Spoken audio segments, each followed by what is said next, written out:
Hey everybody, I'm Tommy, and you're on the Love Boat. What's happening? It is any way you shake it, the morning, and we're here for the segment that we do daily on journaling. Only this is going to be a big one. This is it's Tuesday, by the way. Ashley G, good to see you. What's happening, Cindy? Hello, Isis Aflame. I'm glad that you're here. Roberta, what's happening? Kristen Melinda is in the house, wielding a wrench with authority. She is a super mod. She's one of those mods that if you have one of, you're probably safe.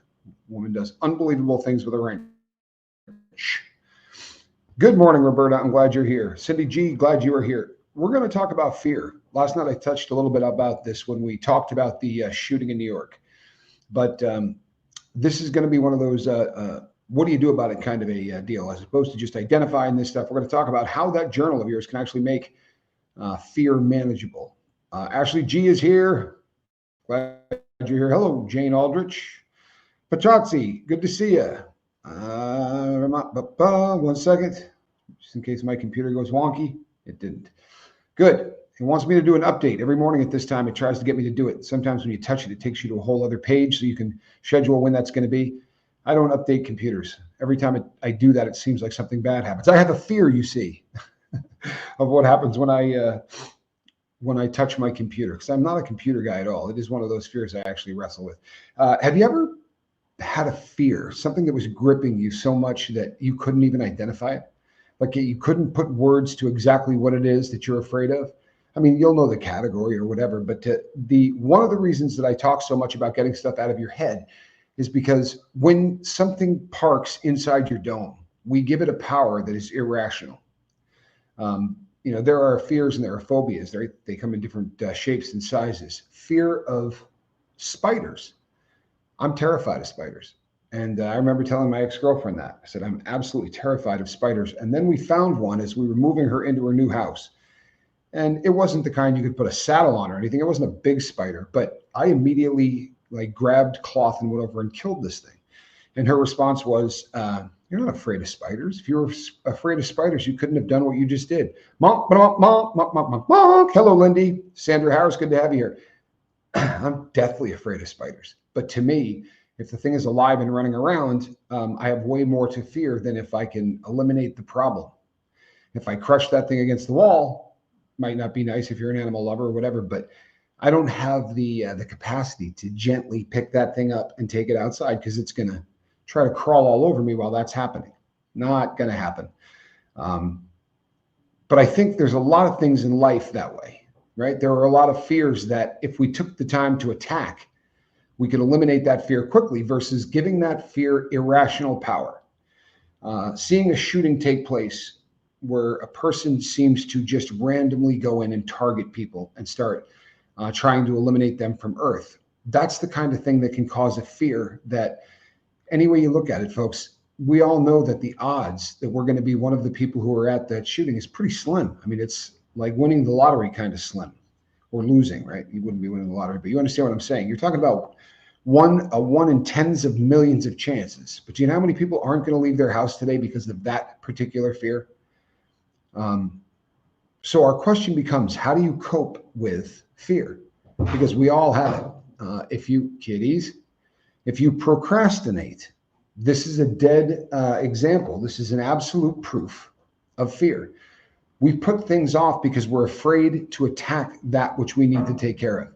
And if we go, I'll do it next week, the second your mind makes up the decision to do that next week, the second you make up the decision that I don't have to do this right now, the fear goes away. Sadly, it doesn't go away permanently, does it? What happens is you take a fear that you should have dealt with in the moment and you give it even more power by saying, I'm too afraid to do it right now, so I'm going to put this off. But I promise you, whether this makes sense to you or not, the number one cause of procrastination is fear. It's the fear of dealing with an issue that you have to absolutely deal with now. This is something that I went through big time once I got out of prison.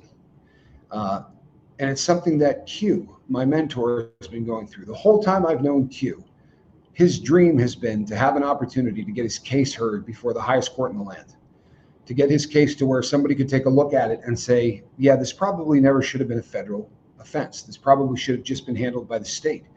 If it had been handled by the state, there was a cap. It was a 30 to life cap. He would have already exhausted that 30 years and he would be on the street. But that was the dream, and he worked toward it. He filled out papers, he wrote, he talked to paralegals, he talked to attorneys, he spent money, he did all of the things necessary to make that a reality. Then the people of the lifeboat helped out by writing a lot of letters. And the way the story goes is actually this. My attorney had died during COVID, right? His name was Cameron was his name. And when he passed away, I didn't have a lawyer anymore, right? He was gone. So even though I had paid for a very high dollar mouthpiece, the government issued me a public defender. Now, this is not someone from a public defender's office. These are actual attorneys that the government pays to handle cases for them. So I got a lawyer that I was dealing with for the first time. All this lawyer needed to do was go into court and say, Tommy hasn't broken one rule since he got out of prison. He passed all his drug tests. He attended all of his courses. He paid all of his fines, blah, blah, blah. We think it's time that they let him off paper. And they also wanted to know if you're rehabilitated, right? It reminds me of the scene from Shawshank Redemption. When Red says, what the hell is rehabilitated? It's a word that gives people like you a job. But anyway, to show that I had been rehabilitated, I asked people on the lifeboat if the boat touched them in any way, if they could take the time to write a letter saying that they got some kind of a benefit from the channel. So that way, when the judge was making this decision, he wasn't just looking back at, bank robber, gun runner, like all of the things that I've done in my past. I had a very lengthy criminal record. So to make a long story short, or to make a really long story short, a little bit shorter, one of the attorneys and one of the paralegals, when I got all of this put over to them, all these letters, they put them in a book for the judge, and they put one in a book for Q. And the woman said, would you be offended if I tried to contact your friend? Hello, Tony Suter. So I reached out and I said to him, would you be cool talking to an attorney? He said, sure. She didn't just mail him the book. She said, you shouldn't be in prison. This should have been a state case. And he said, yeah, I've been arguing that my whole time and haven't had a lot of luck. And she said, well, we take pro bono cases. Almost all federal attorneys take at least one pro bono case a year, often more than that. And it's not to be, the great people. It's because they can say, this would have been 20 grand or this would have been 40 grand, and they can write that off on their taxes as a charitable donation. But for whatever reason, they decided to pick this up. And in the process of doing that, all of a sudden, the dream of maybe someday getting in front of a judge and letting them hear the case of why this shouldn't have been something that is keeping this man in prison for life. And we got it. We won the ability to go in front of a judge. And it's fascinating to me. And his mom watches this, so she's going to send me an email and probably yell at me. But it's fascinating to me how fast my guru, the guy that taught me everything that I know, went from being, here's my dream, I want this more than anything in the world, to terrified. And he's open, he's very self-aware, and he said, I'm scared. Because this is the mountain, this is Everest, and now he's going to be at the top of it. And what happens if you get to the top of Mount Everest and they say no? Now we got to find an entirely new way to get him back into court, and it would be like starting from scratch, which is terrifying because it took about 16 or 17 years to get where he's at today. And I think the realization that 16 or 17 more years would be probably the end for him. It's funny, not ha-ha funny, but funny how sometimes as you start to get the things that you want, fear will come crashing down on you. Put a deuce in the chat if you've ever experienced something like that, especially let's say you were married. Remember when you thought, this is the person I want to spend the rest of my life with, this person is perfect, and you build this person up to be something bigger than what they are, that we put unbelievable expectations on those we love, especially those we're going to marry, because, from the time you were young, a wife or a husband was this idealized thing. And then you get one and they're great. You love them. But sometimes they don't put all of their clothes in the hamper, or sometimes when they say they're going to fold the laundry, they don't, or sometimes put in whatever works for you there. But one of the most important things you can do if you have any shot of getting by these kind of issues in your life is you have to identify the fear. And this is why journaling is a big freaking deal. It's not just that that you're going to take the power away from fear when you put it on paper. When you leave it in your head, this is the same head that can allow you to fly at night while you're sleeping. This is the same head that can do virtually anything, right? Your brain can take you to space. Your brain can have animals speak to you. It can do a lot of wild stuff during your subconscious. It can also do things to cloud your mind during the waking hours when you're conscious. And it can take a fear and make that fear into the biggest monster you've ever seen in your life. So naming the fear is something that journaling is huge for. How do you come to grips with a fear that you can't explain? I mean, it's fairly easy to say, somebody just got another school shooting just took place, or another mass shooting just place, and I'm afraid to go outside. For that reason, I feel like we're in an unsafe environment, and I'm afraid to go outside for that reason. That makes sense. It's what's in your head. If you leave it in your head, you'll get to the point where, truthfully, you'll believe that when you step outside your door, you are walking into a shooting. You need to go to the grocery store, that's where the shooting is going to take place. And people start going down rabbit holes, and they go, no one's ever really been shot. Grocery shopping, though, that's not where these things usually happen. So you start to do a little research, right? So that you can back up your fear. Most people don't realize they're doing this, but you start looking into it and you go, Jared Lee Loughner, that cat went to a grocery store and started shooting people up.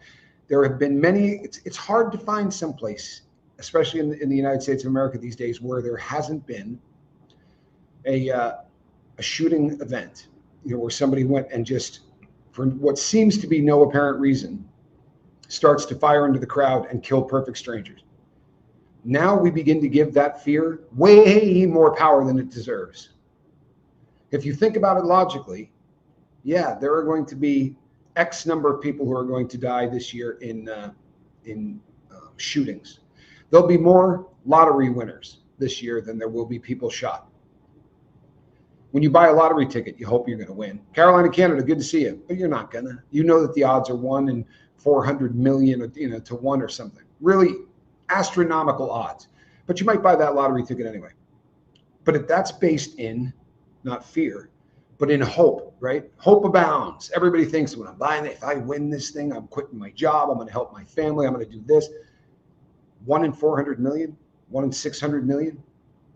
Well, the odds are way higher than that you're going to actually step outside of your house and encounter a shooter that is going to be randomly shooting at people. That's the absolute fact. One of the other things that I find fascinating is in the cases when people have reached out to me to say, I'm honestly too afraid to go outside at this point, almost all of them will tell me that they have a very strong belief in God. Those two things don't jive, in my humble opinion, right? You shouldn't be talking to me. If you have that kind of faith in God, you should be talking to God. And I jumped out of airplanes, right? My brother Johnny has done. In fact, you can see him eating peppers while jumping out of an airplane on his channel, Chase to Eat South America. But to step out of an airplane at, say, 18,000 feet or 13,000 feet, it is a very real possibility that if your chute doesn't open, you probably aren't going to get to practice doing it a second time. If you screw up somehow and you manage to hit the ground at terminal velocity, they use a dustpan to pick you up. It's pretty much the end of the ball game. First time I ever jumped out of a plane, one of the jump masters said to me, "Are you okay with us praying?" And I said, "Absolutely." And we were in a little Cessna 182, very, very loud plane. It's like the size of a Volkswagen Beetle.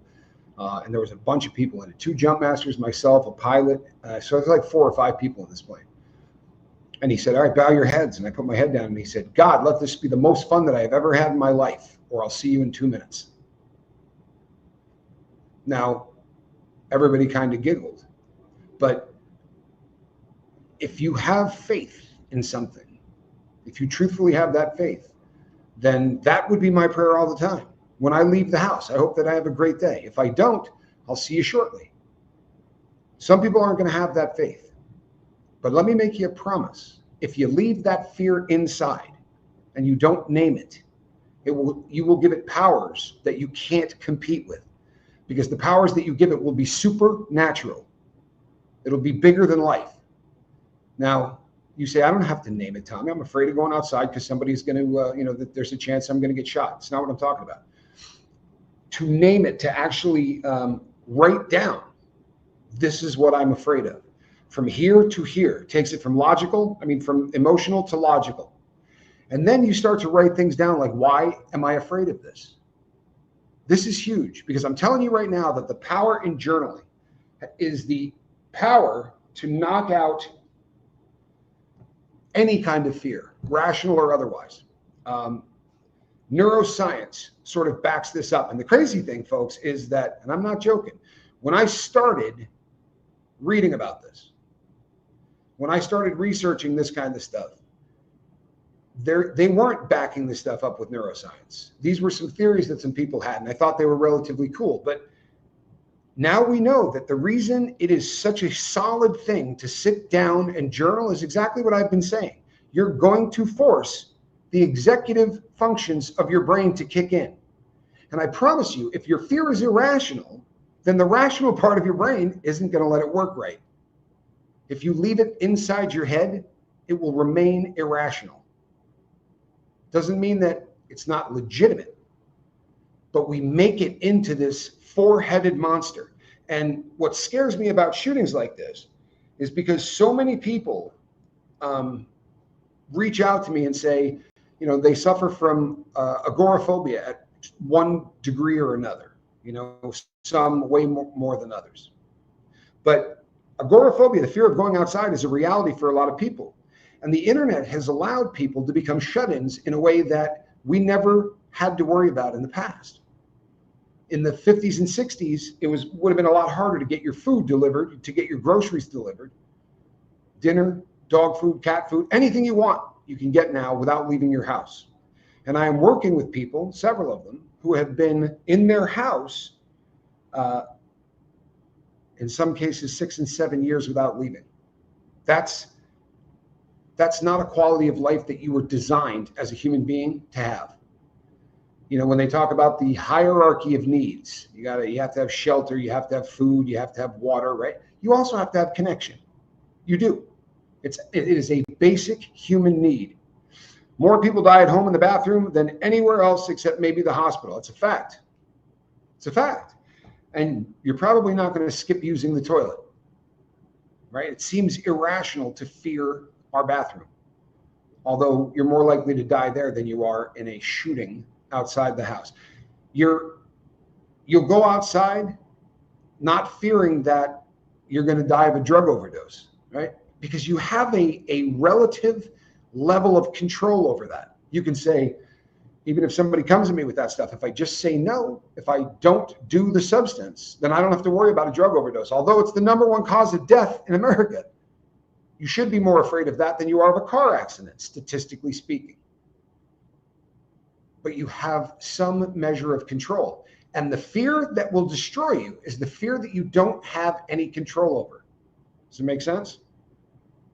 No matter how much you want to control going outside and going shopping and doing the things that you're going to do, if you're worried about a shooter, an active shooter situation, you don't have any control of that. Correct? Well, it's not correct, but you understand where I'm going? Because you do have some control over that in a lot of different ways. There are things that you can do that are actually nuts and bolts things. If you listen to people that do this kind of stuff for a living, they'll talk to you about situational awareness. If you're walking through a mall like this and you're texting people, we've all seen the shorts of a woman who walks into the fountain, or a guy that steps into somebody and knocks them over, because we will get glued to this puppy to the point where we're not even looking. Cindy G says, the masks bothered me as I couldn't smile at people. Well, I did, but they couldn't see it. There's a lot of science about what happened to our society when we did this. How about being a child? How about parents looking at their kids like this? Because this kind of interaction and kids seeing parents talk, it's huge. I think that the mask thing was dangerous. Caroline says, being out of control is terrifying. Okay, I love this, right? Good stuff. It is. No one likes being out of control. There's only one group of people that hates being out of control more than any other, and that would be people who suffer with addiction. It's usually why we got addicted. Truthfully. Things we couldn't control drove us so bat crap crazy that we were going to make those fears go away. And that's what the drugs do. They take away. They don't give you courage. They take away fear. And those are two very different things. But if you sit down, let's say you have to go out today. There's no option. You can't back out of this. You got to go see an attorney. You got to go see a doctor. You got to do whatever. You have to go outside. Then what? Now you have to face your fear head on. So sit down, get out that pen. Start with a sentence that says, I'm afraid of. How's that? Got you started. When you finish that sentence, you're going to take a fear that is irrational and you're going to bring it down to a level that you will have the opportunity to control. Thank you, Diane. Appreciate the support. 14 months. Has it been that long? Good Lord. I really appreciate the support. You look phenomenal in green. But you're going to write the sentence, I am afraid of. And then keep going with as much detail as you can. Don't worry if it looks good. Don't worry if you're using the correct punctuation, right? Just let it out. And that irrational fear will become a rational fear. Whether you realize it or not, when you start to worry about, let's say, an active shooter, that's what's in your head. It makes sense. These happen often, and you see the images of it, right? They pump it into your living room, whether you want to see it or not. And then you listen to pundits who either blame it on gun control, or they blame it on the last administration, or they blame it on this administration. Who could be doing more? Doesn't really matter. The thing is, somebody just got shot. And I think every time it comes back to mental illness. The people that do this are mentally ill. And could we do 2 hours talking about gun control and whether or not people who have mental illness should have an opportunity to get a gun? I mean, that's a subject matter we could spend the rest of the year talking about. But that also resides in the land of I can't do crap about it. That also resides in that part of your life that you have no control over. And guess what? There's a lot of your life you're not going to have any control over, but it only makes up about 5% of your existence while you're here. The 95% is how you can deal with it. That shooting took place in New York. Can't stop it. Couldn't have done anything about it. It's outside of our control. What if you have to go into Midtown Manhattan today? Got to get on the subway, you got to go down there. The fear of what happened the day before is going to start weighing on you. And you're going to start thinking things like, you know what? These things tend to get copycats. Once one happens, you start seeing even more and even more. You can't control that, and it's going to drive you nuts. So sit down and write, I'm afraid of, and keep going. Get as much detail and be as specific as you can. Because if you do this, number one, you've taken the monster that could be supernatural, because when it's up here, it goes from one shooter to, well, there'll be one at every street corner. Because that man went into one high-rise building in New York. You realize how many high-rises there are in New York? But the irrational fear, when you leave it inside your head, guaranteed he's going to be going to the one building you're going to. Now, that's not logical. But if we want to work logic, we have to turn off the emotional part of our brain, and we got to start working with the logical part of our brain. So write down what it is you're afraid of. And then that scale we're always talking about, right? The 1 to 10. 10 is the worst, right? 1 is barely a big deal ever. And we work it for emotions. We work it for anger. We work it for a lot of different things. Putting things in perspective is huge. So you start with what's the worst that can happen with this fear. Take it through to its final conclusion. The worst that can happen is on this particular day, you choose the one place that this make-believe assassin chooses. Because as of right now, we don't even know he exists. But you're going to find yourself at the same place at the same time. What can you do? Situational awareness is one of the first things that they'll tell you. Stop looking at your friggin' phone when you're outside. Start keeping your head on a swivel. And I'll tell you what, this is good advice wherever you are, no matter what you're doing. If you could see me walk down the street in the country that I live in, I'm not afraid of this country in any way. I was for the first couple of weeks because people build things up in your head, and I did it. I read about the fact that there's more murders in one particular city in the country that I live in than any other in South America. That's terrifying because the statistic makes it sound like everybody's shooting everybody. But then you start to go deeper into it. right? I took it out of my brain. I put it into my hand. I started writing it down. I looked at how many people per 100,000 does that actually mean? It comes out to about 27. For every 100,000 people, 27 run the risk of getting shot and killed. That's scary, right? That's not a lottery ticket. That's a hell of a lot different than a lottery ticket. But then you start doing a little bit more research and you find out that these people aren't getting shot by drive-by shootings. These are gang on gang, drug cartel on drug cartel. All of these murders tend to be for people who are breaking the law and trying to smuggle drugs from one country to another, using the country that I am in as kind of a conduit to go through. Well, I'm not trafficking in cocaine.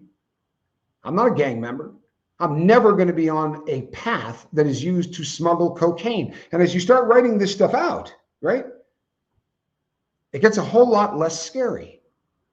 And then you start to look around you. Now, don't get it messed up. I still am wildly situationally aware. And I have to be a little bit more than the next guy, because currently I don't speak the language to the degree that the people here do. And this is something that I first came across in prison. I told this story before on the lifeboat, but I was in a unit at one point where, no joke, there were 4 people that spoke English. Every other person in that unit spoke Spanish. Now, you don't know if they're going, the bald guy with the goatee, go get me a lock, put it in a sock. I'm going to smack this dude in the head. He's bothering me. So you sit there going, oh God, I hope they're not talking about me. And that the brain starts taking over from, I wonder if they're talking about me, to I hope they're not talking about me, to I know these guys are talking about me. If you let it run wild, it'll destroy you, and you will become agoraphobic. You will stay inside. You will make DoorDash rich, and you will go under. Can't count how many times people have walked into me because they were looking at their phone, not paying attention to where they were going. You know, I wouldn't recommend that anybody become a hero. You know, running at someone that has a weapon in their hand is not always a great idea, but it's nice to know what's happening, right? It's nice to be in that position to know what's going on. Right after 9/11, I was on an airplane, and I mean right after 9/11. It was still in September, and I worked as a public speaker, so I was constantly flying. I've told the story on the boat before too, but a man got on the airplane with me, and I had been bumped up to first class, because when you fly 400 times a year, you have tons of frequent flyer miles. So I had bumped myself up to first class, and I sat down, and I think there might have been maybe 4 rows of seats or 5. It's a very small first class section. And a guy came in carrying a suitcase, a briefcase that looked like a backgammon board, had like 3 stripes down the side of it. Looked just like a backgammon board, except it was bigger. He was also wearing a long robe and a headpiece, right, that looked like he had just gotten off of a camel. Right out of central casting. If they wanted to send someone and say they want him to look like an Arab, this is what he looked like, an Arab, not someone from the United States. He looked like Lawrence of Arabia kind of Arab. And being the environment that we were in, I instantly racially profiled this guy and determined there was only one reason he was on the plane, and that was not backgammon in that board he was carrying. Now it's racist. It is. I mean, I'm totally willing to admit that. But I didn't hate this person. I was terrified of this person. And I looked at him, and as he was putting the thing in the overhead, I made eye contact with 1/2 of first class, because they were all looking, and it was the same look on the face of every single person. Make no mistake, everybody on there was thinking, good Lord. Good Lord, we're in bad shape. Right? This guy has to be doing something bad to this plane. And then I turned to try to look at all of the other people in the row, and I caught a guy that was kitty cornered to where I was. So basically he was back and to the right of me. Exactly. And I'm not joking. When I looked at him, he lifted his shirt up and he had a pistol on his hip. Now I want to tell you something. I was more freaked out that there was a dude on an airplane with a pistol than I was that there was a chance that this guy, so when I got up, like I was going to go to the bathroom, we were already in the air. I'm sitting in there stewing, going, what the deuce? So when I got up, I just sort of leaned over, and the guy got up really quickly and walked, and we went to the little area where there was a bathroom. And he said to me, I'm a U.S. Air Marshal. He said, first of all, that man is a Sikh. And I don't know how much you know about Sikhs, but they are the most peaceful, forgiving, loving people on planet Earth. They really are a very, very loving and forgiving group of people. He said he is a Sikh. He said, and I'm not on the plane because of him. but currently there's one of us on every airplane in America. Now, I don't know if they're still doing that, but right after 9/11, they had one of those cats on every airplane. And he said, just, sit down, relax, knowing that there was somebody on that plane and the next plane and the next plane and the next plane who had a pistol changed what flying felt like. Before that happened, every person that came down that aisle, I thought to myself, could this person be wanting to hurt people on this plane? Because I flew too much. 5 planes in a day, I flew way too much. To me, I was like, the odds are not in my favor.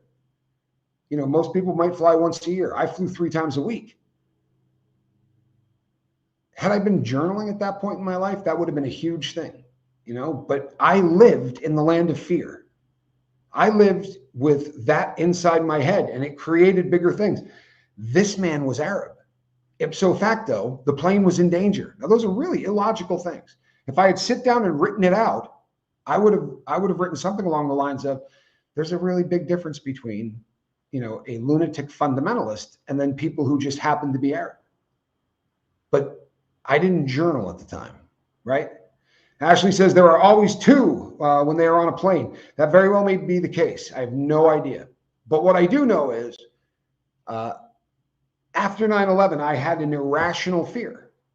I really did. I had an irrational fear. But ask yourself, what's the worst thing that can happen? What is the worst thing that can happen? You can go out and there's going to be you're going to find yourself in the same situation as the people did yesterday. God forbid. The worst case scenario is that your biggest fears happen and you're going to get shot in the process. And that's how you're going to leave this planet. Now, write down, how realistic is it that your worst possible case scenarios are going to come true? And I do this with anything. I do it with anything. You can get on AI and say, what are the odds of something like this actually happening to you? Because the odds are ridiculous. And your thoughts usually aren't based in any kind of a reality. If you take the number of people who are going to get shot in those kind of a situation, put it into the US and figure out the math, it's no joke. You got a better chance of hitting the Powerball. And when you buy a lottery ticket, do you think it's a lock? I'm heading home, right? Good to go. About to win this. Tomorrow I'll be spending money. Of course not. Right? Of course not. But we give power to things that we shouldn't give power to.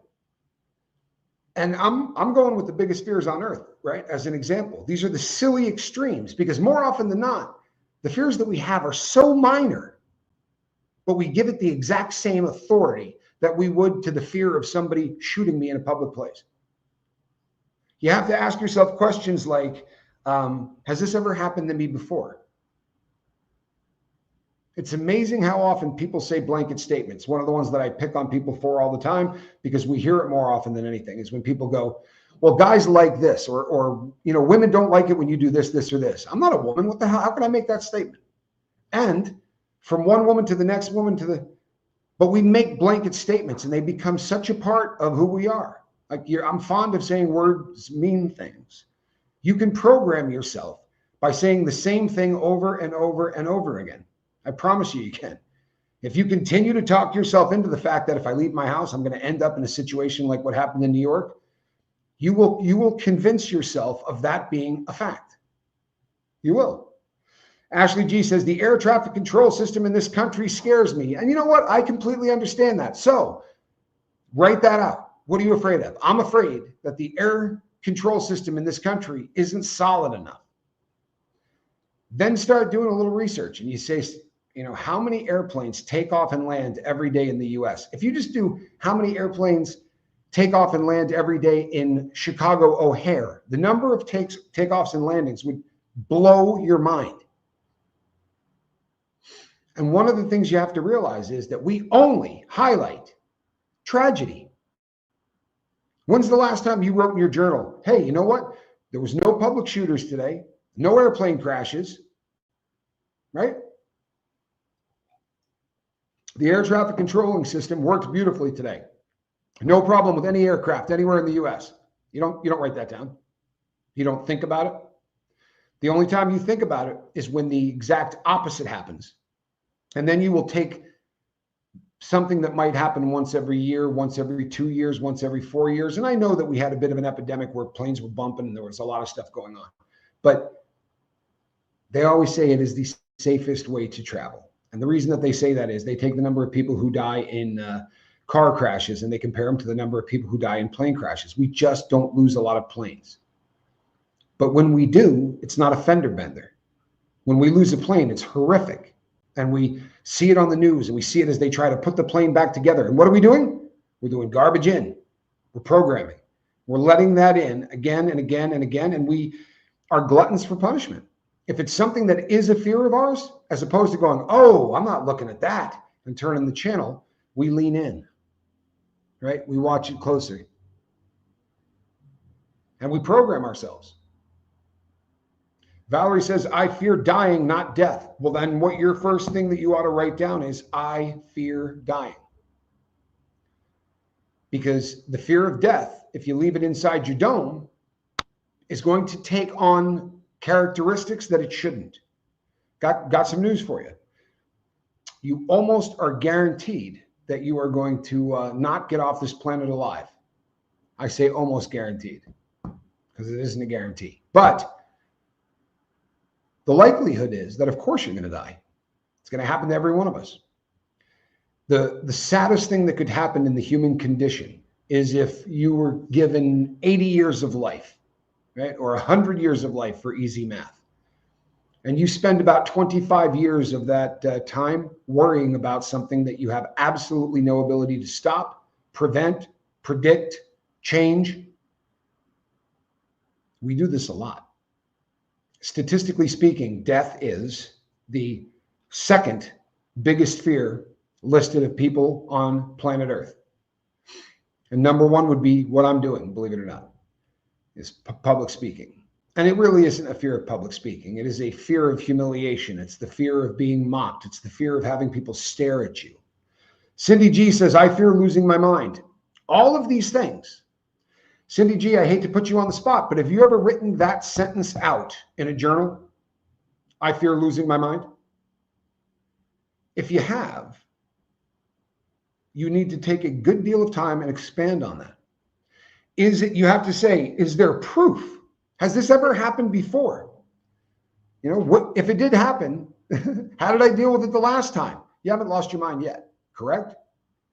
Where is the fear of losing your mind coming from? Now, sometimes we'll say, you know what? I got 4 people in my family that suffered with mental illness, right? So, and they really, you know, lost their mind. And this is sort of what happened. Or I abused drugs for such a long period of time that I'm afraid the damage that I've done is going to, is going to leave me unable to live my best life. It's so nice to be insane. No one asks you to explain.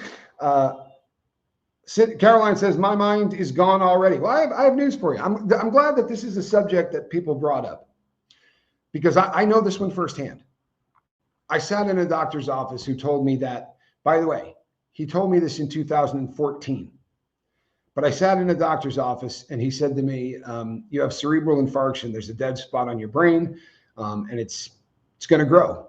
Can't carry blood to that part of the brain. So the capillaries on the outside of it are going to start to pick up the blood and become veins. Eventually they will shut down and that process continues to make it bigger and bigger and it will start to press in on parts of your brain that are pretty important. And he gave me a list of all the things I shouldn't do, right? Don't watch television, movies. There's certain things, reading books, doing Sudokus, speaking more, doing what I'm doing right now, things that I could do to prolong the process. But I said to him, shoot with me straight, Doc, and give me an idea of what we're talking about because, I don't understand what all of these things mean.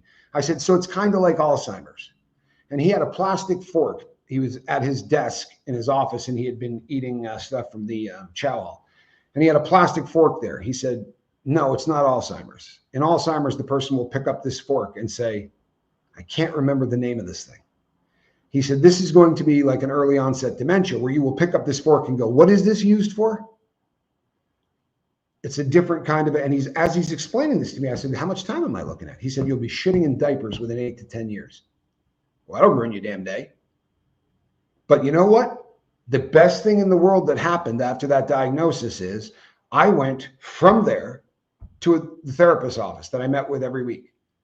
And I said, this is the diagnosis that I just got, right? This is the diagnosis I just got. And I am flipping the F out, right? In a way that I can't explain. And the takeaway, the therapist was fantastic. The therapist said, first of all, he has no idea how long that's going to take. Seriously. Every single case is different. He said to you, don't watch TV. Don't do this. Don't do that. Does he mean that it's going to be 8 years if you do all of those things? Because if you don't do all of those things, or you start to rebuild neural pathways, she said, but I'll make you a promise. And I said, what is that? She said, if you spend the next 8 years spending 8 hours a day thinking about the fact that your brain is shutting down, it will become a self-fulfilling prophecy. Your brain will shut down. If I were you, I would try to milk every single bit of life you can out of every single day that you have. And then I took it from that and I started journaling other things. What can I change in my diet? So I started researching things that are really good for memory. I started researching things that are really good for rebuilding neural pathways. I started taking that diagnosis seriously because I did not want any of that crap. You follow me? You are filming. Yes, we are filming. I really wanted to change my life so that there was meaning in it.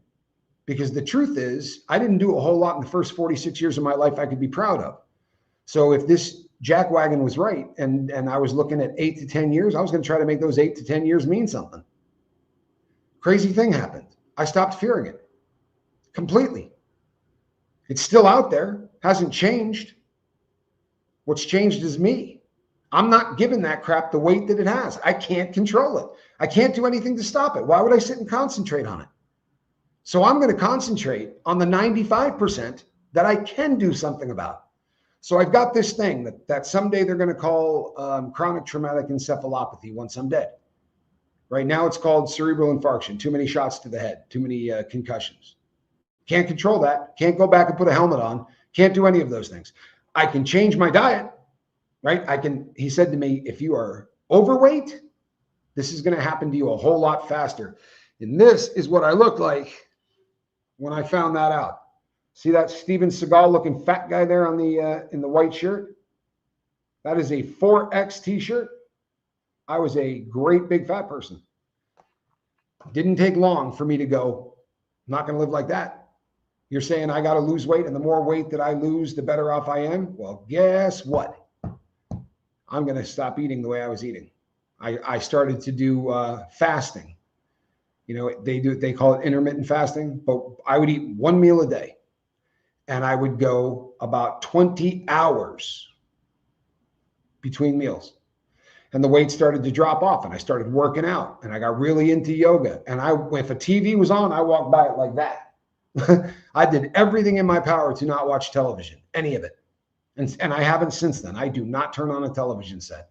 I read. I make a point of reading as much as I can. If you concentrate on the worst possible case scenario, don't be afraid when it comes at you at light speed. But I've already bucked the system. If I was supposed to be in diapers at year 8, I'm past year 10. And not only am I not in diapers, but I'm pretty quick on the ball. Now, I've got some things that are happening. You know, I'll occasionally lose a block of time, which is a little frightening, and it certainly points to the progression of this disease.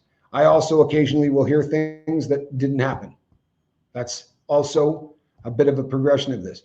But if I take it out to its worst possible conclusion, I know personally, everybody's different. But I don't fear the end. I fear the gap between here and there, but I don't fear the end. You know, I have a faith in a higher power and believe I know where I'm going. But if you don't, you know, for people who don't have that faith, that don't believe there's anything in the afterlife, then once you shut your eyes for the last time and it's just over, are you really going to spend from here to then being afraid of something that is just going to be over in a snap of a finger? Doesn't make any sense. We can't control that. You hear things that didn't happen. Did I hear that clearly? Correct. There are, I get auditory hallucinations from time to time, right? You know what? The reason I didn't wear a helmet, Tommy Bird, for real, is because when they started to say that you were supposed to wear helmets, I had already done 400,000 inverted aerials. So I tried to put a helmet on, but even if it added just a quarter of a pound of weight, this is what makes a backflip happen. Your head goes back, right? If your head goes back and goes this way, your body follows your head. And when they put the extra weight on my head, I would over rotate stuff and I'd land on my back and cause shoulder surgeries and all kinds of stuff.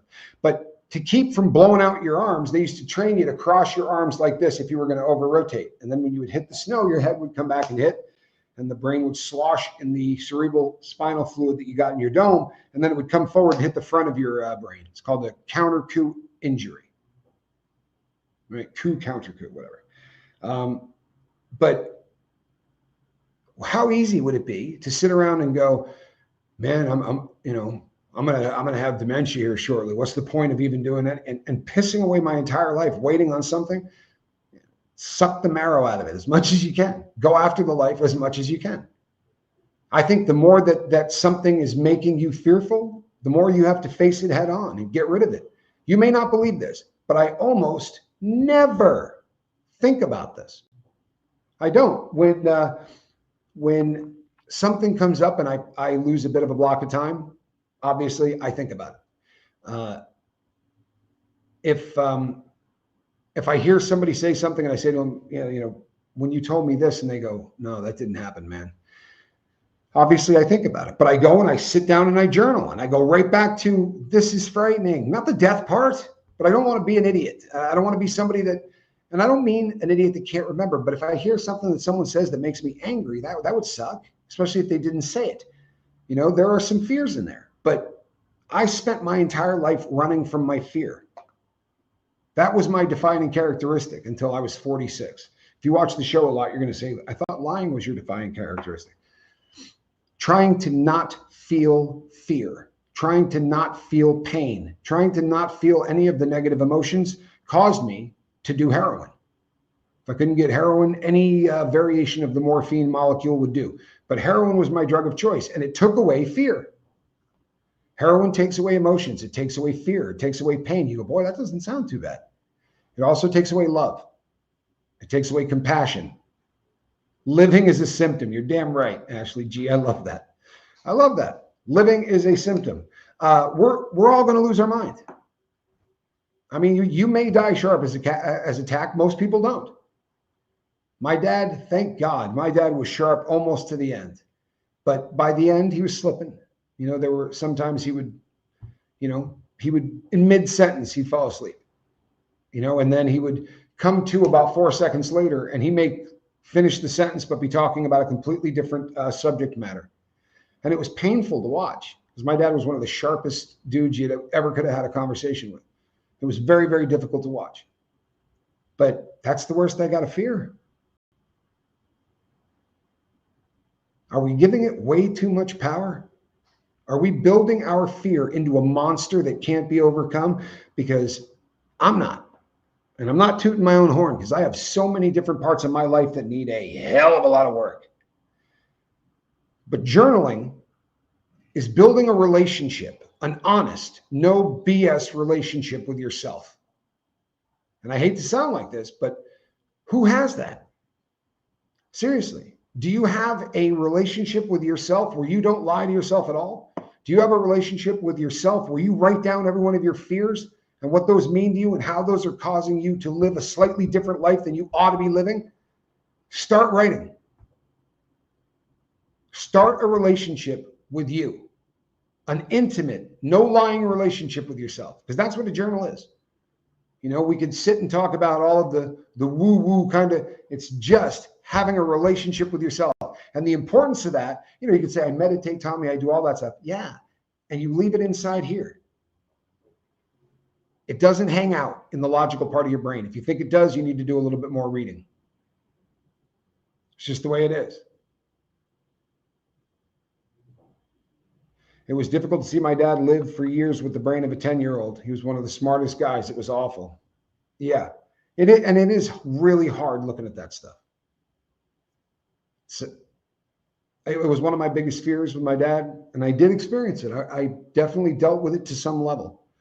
And I had an uncle named Louis, and he, by the end, he didn't know who was visiting him. You'd walk in to say hello to him, and he basically thought, you were an orderly there to bring him something, and he'd order. You guys are late. Any chance I could get a Coke? It's tough to see the brain shut down. And if it's your biggest fear, then, and I'm not putting you on the spot to you or anybody else, but if it's your biggest fear, you should have no problem whatsoever going, and here are the 5 things that will make that happen faster. This, and this. That's it, right? If you know that your biggest fear is that your brain is going to shut down, what are the 5 things you should never do because it will make your brain shut down faster? What are the 5 things that you can do proactively to stretch out how long you're going to have a brain that fires the way it's supposed to? If you can't answer both of those questions, then you're allowing fear to rule your life. Because the logical thing for anybody in that situation would be to say, I got to do a little bit of research. Doesn't take long, but I got to do a little bit of research so that I'm not doing something every day to bring me closer to my number 1 fear. But when I talk to people, it is so rare that someone will say to me, oh no, I already did that. When I talk about my particular problem, when I talk about my particular injury, I had a list of things that would absolutely bring it to this much faster. You sit down in front of the idiot box and watch television for 8 hours a day. It is going to move you closer to what you don't want to happen at 100 miles an hour. Well, I don't even want the car rolling forward. So give me what else I can do. Reading books. Anything that you can do that can exercise your brain. Rebuilding neural pathways. You know what's really awesome? Dopamine. Novelty creates dopamine. If you're afraid of what's going to happen as you age and as your brain starts to shut down or any of those things, you need to find things you've never done before. You need to find things you've never seen before. If you become an adventurous human being, and I don't mean you got to jump out of planes, although you should, but I mean you should be doing things you've never done before, because your brain is going to kick dopamine in there, and it's going to start to really hammer home these memories are going to drive them in, and we probably haven't been making memories the way we used to. And the sad thing is we chalk that up to being, well, it's just part of the aging process, isn't it? Well, how the hell would you know? Honestly, when you were a kid, you were out doing anything that was an adventure. Hey, you want to go do this? Yeah. You were doing everything new.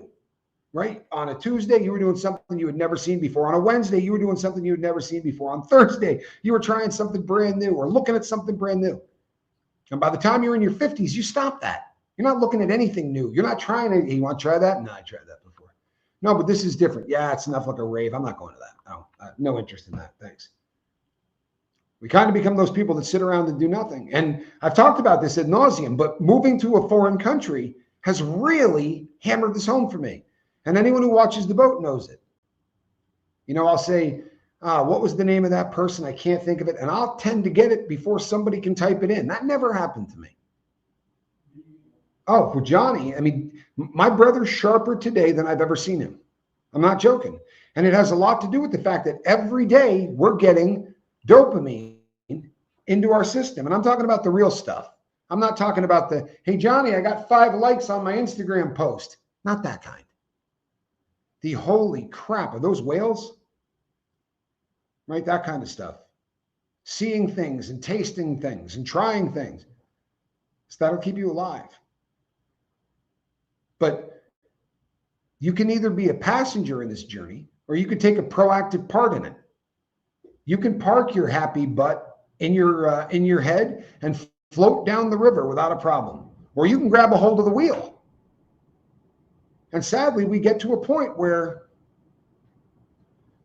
we're just meandering and kind of around for the trip.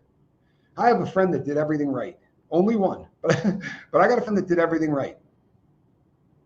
Went to school, got out of college in 3 years, went and got a law school degree, decided to be a cop for a while, then left and started to work as an attorney. He became a prosecuting attorney, then he became a public defender. Now he owns his own law practice in Colorado, and he's killing it. He's doing really, really well for himself. But he called me once and said, my life is so boring, I can't explain it to you. And I said, how can that be? I'm like, he's a defense attorney. I said, you got to be seeing, crazy cases and this and that. And he said, yeah, but it's the same thing every day. And the sad part is, I'll say to him, you remember that time that we took all of the seats out of Jason's car and my friend had a Ford Falcon, and we removed the seats to the car and we put a card table inside. It had wooden floorboards. We had screwed the chairs down so that even the guy driving's chair was at like catty corner angle so that we could play cards on the way to school. We weren't good kids, but you could play poker driving around in this guy's car. And my friend said, you sure that was me? I said, yeah, that was you. You don't remember that? He said, I don't. You know why? Because that cat hasn't had any dopamine in his body in so damn long that he's losing things. He's losing memories. You ever meet those people and you talk to them, you went to high school with them and you go, yeah, we were at that party and I can't remember the girl's name, Maria. Her name was Maria. Yeah, she brought that date and who was that dude's name? His name was Kevin. Short hair, always had an earring. You're like, holy hell. Science will tell you that if you're continuing to pump dopamine into your system, if you're continuing to bring novelty in, you're literally hardwiring memories. You're keeping the photo album of your mind intact. You see the old war veterans, and they can tell you stories of the war, and yeah, there was so much brain chemical rushing through their body while they were hearing bombs going off and this and that. Oh, they're going to remember every single thing that happened to them. They're going to remember the smell, the taste. We live in a world now where if we want to find something out, we look on this. If we've got 2 hours to kill, we pick this up. Sitting on the toilet, right? Used to pick up a book.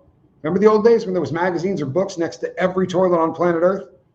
Because when you went in there and sat down, you'd pick up Sports Illustrated. Now this is it.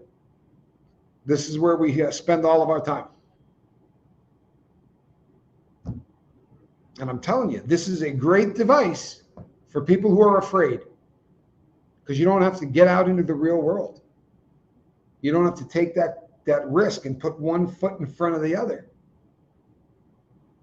Make no mistake, you'll be safer. You stay inside, you'll be safer. And by that I mean you're not going to get shot. You're not going to get hit by a bus. Your brain's going to deteriorate at an amazing rate. We're not designed to stare at the same four walls. Bruno Simone, good to see you. I'm glad that you're here. Hey, Rocket Queen. Ashley G says, it's scary how Google has the answers to questions. I hate AI, no offense. You know what? I don't blame you. But we've become a society that wants the answers to every question, and we want them in a half a second.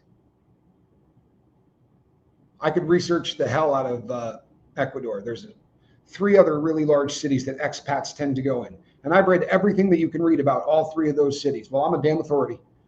Right? You want to ask me some questions, I can tell you everything you need to know. How high they are above sea level. How the crime rate is. Murders, rapes, reported stuff, because I researched all that. But I didn't get any dopamine out of it. Now, there's a trip coming up where we're going to go to another one of these cities. And I promise you it's going to be a whole hell of a lot different than it was reading about it on my phone. Quito happens to be one of them, Ashley. Cuenca is another one. Cuenca has a huge population of expats, and I definitely intend to go up there. Manzanita, a little surf town we're going to hit. Manta.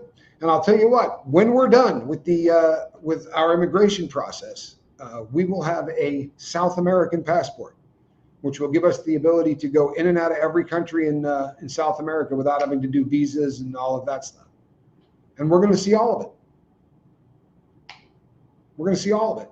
I want my brain to continue to work. And I don't want to feel fear about things that are irrational.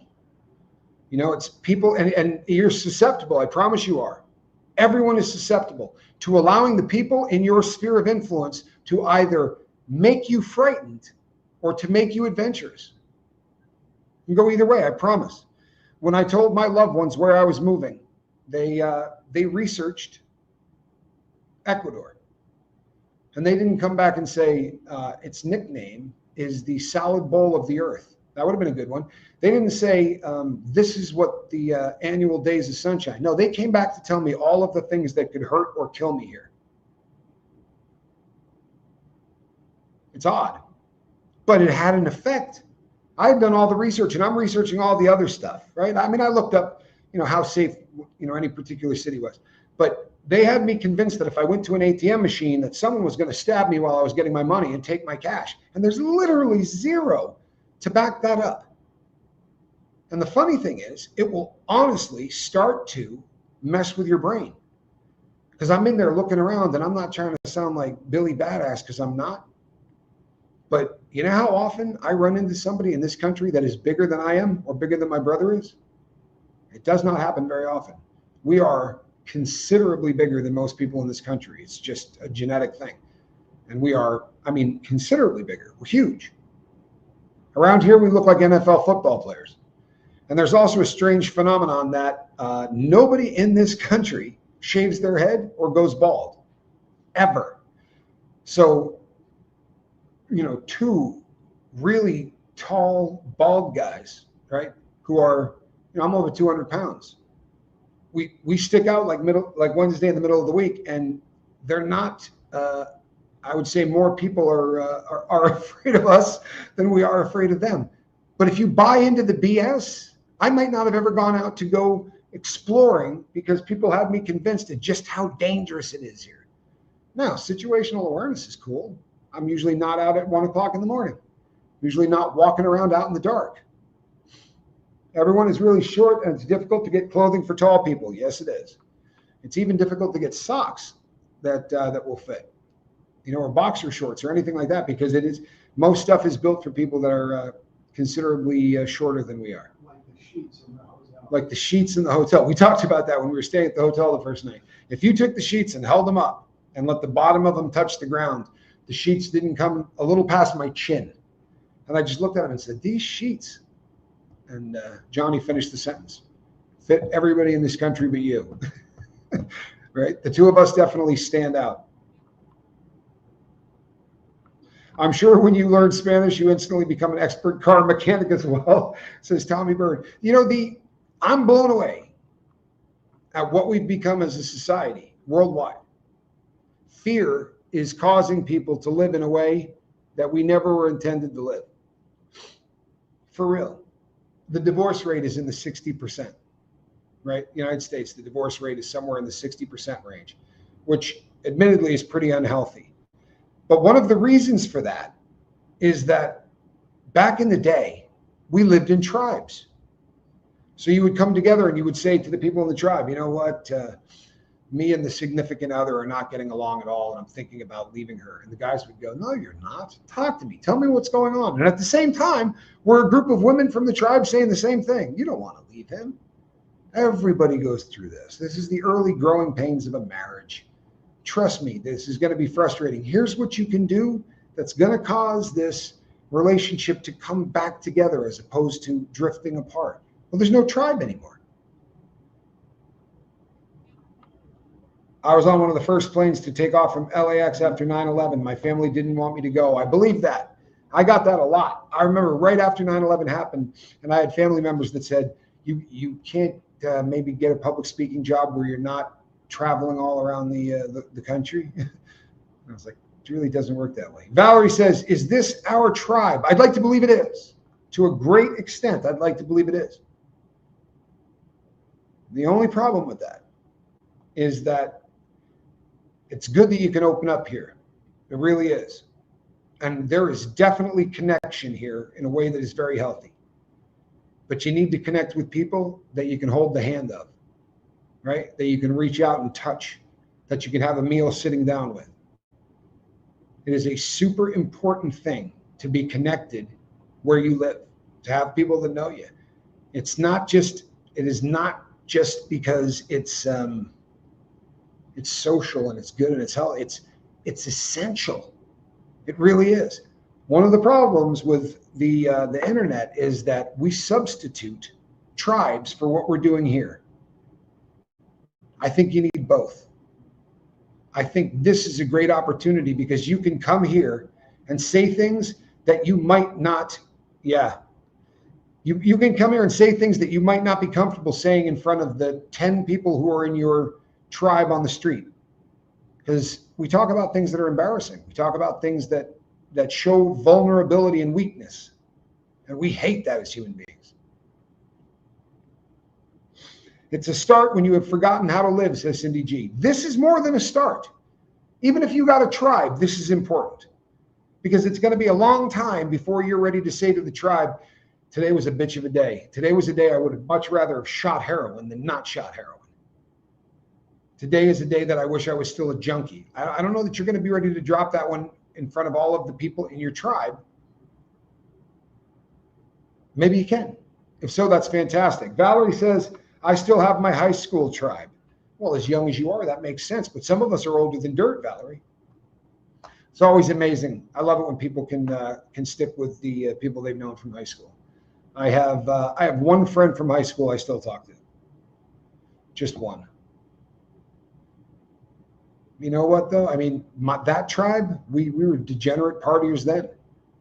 Honestly, you can't think of a drug that we hadn't tried by the time we got out of high school. It was bad where I grew up. It really was.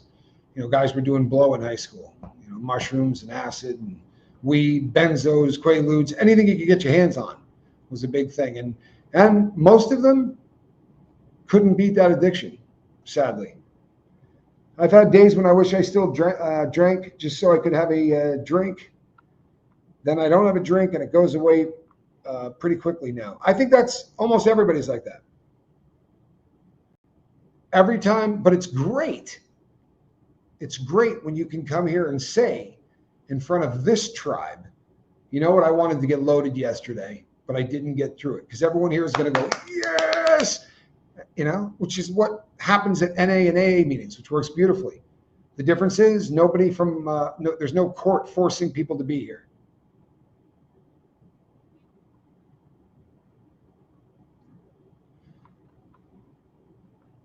Cindy G says, the start will continue with me, but made me realize I forgot the tribe in my life. It was a start to living for me. The boat is always in my heart because it was the start for me. And you know what? Whether it's here, whether it's any other kind of group, having a group that is outside your tribe, because you have to have those people that you can be in contact with in the real world, so to speak.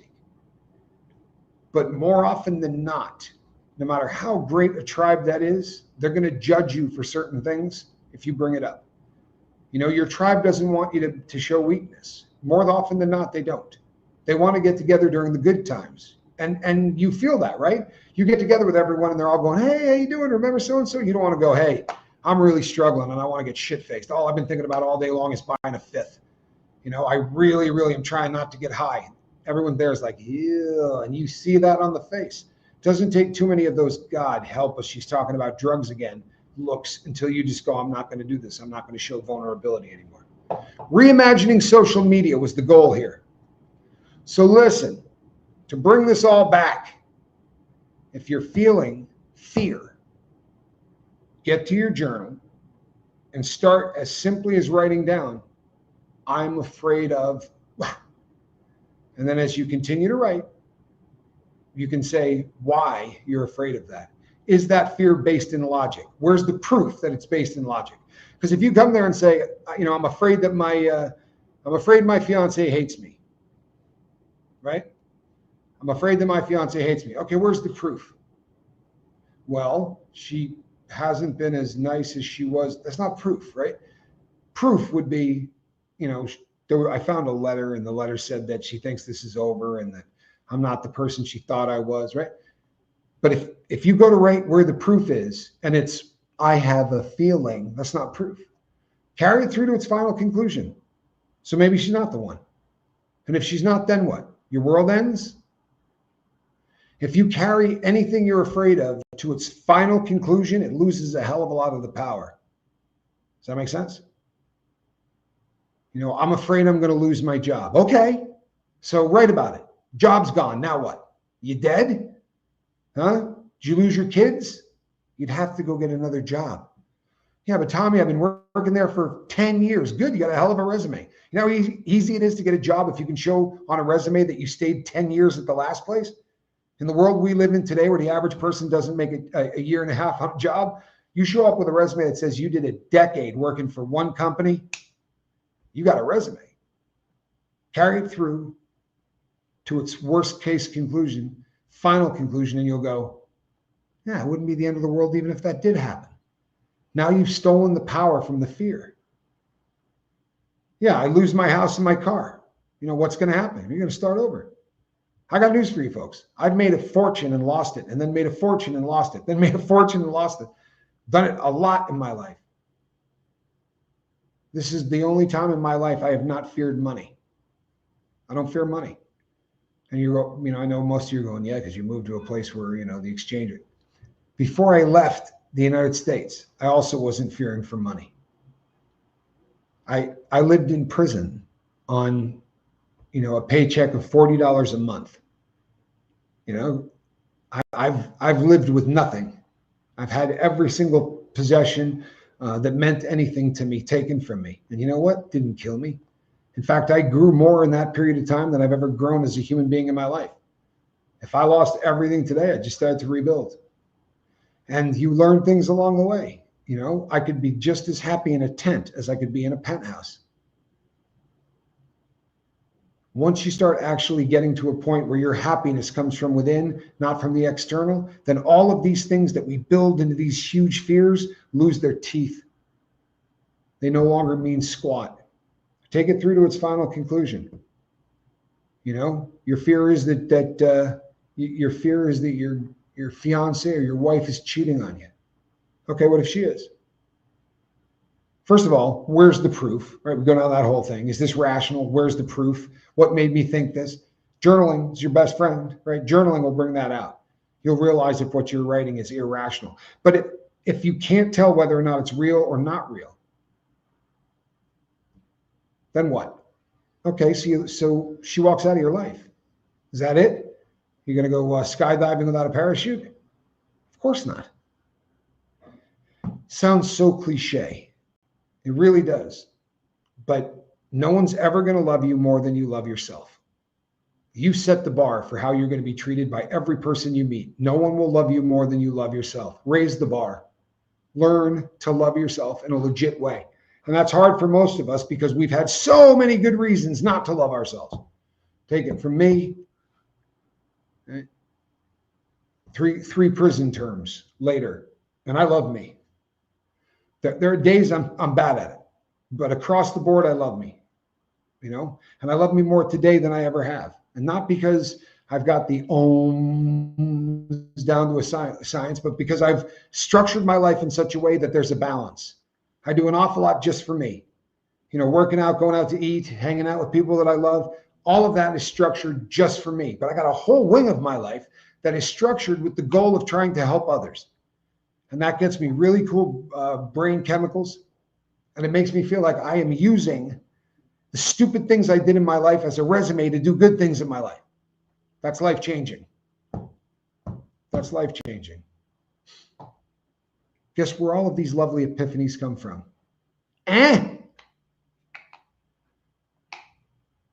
From my journals. I have built a relationship, a good relationship with myself through journaling. For the first 4 or 5 years of my journaling, I was still lying to myself. I really was. But once you stop lying to yourself, Ashley G, I'm glad you said God. God was the first thing that goes every time I become a junkie. Because if I keep him around, he'll fix the problem. So that once I start using, the first thing I do is push God as far away from me as I possibly can.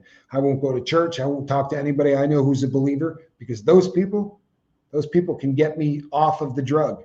And once I start to use First thing to go is God. But he's been, I've been back with him for a really long time now, and that absolutely is having a beautiful effect on me. I'm working on being the total package, and I'm screwed up. I'm more screwed up than any of you, I promise. But I just spend a lot more time concentrating on having to unscrew myself, trying to figure out what I got to do to be the best version of myself. I spend a lot of time on that. This isn't, it's not easy work. It's essential work. But find out what you're afraid of. Write it down. Face it head on. It's amazing how much of your life you can piss down the toilet simply because you can't write the sentence, I'm afraid of, fill in your fear there. Write that out and watch how your life begins to change. I promise you. All right, people, it's about as much as I can pull off with my jar being the way it is. However, if I were you, I would check out The Legend. Pretty sure he's got something that might even dovetail into this. Of course, when I say The Legend, I mean the Johnny Scoville. Go over to Chase the Heat South America. I believe Johnny is going to be talking about certain types of fear.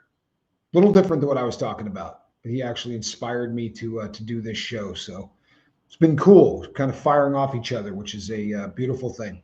Thank you, Isis Flame. Appreciate you. You guys all have a fantastic day, and I hope to see you over on Johnny's channel here shortly. What time are you going live? 15 minutes. 15 minutes. 13 minutes.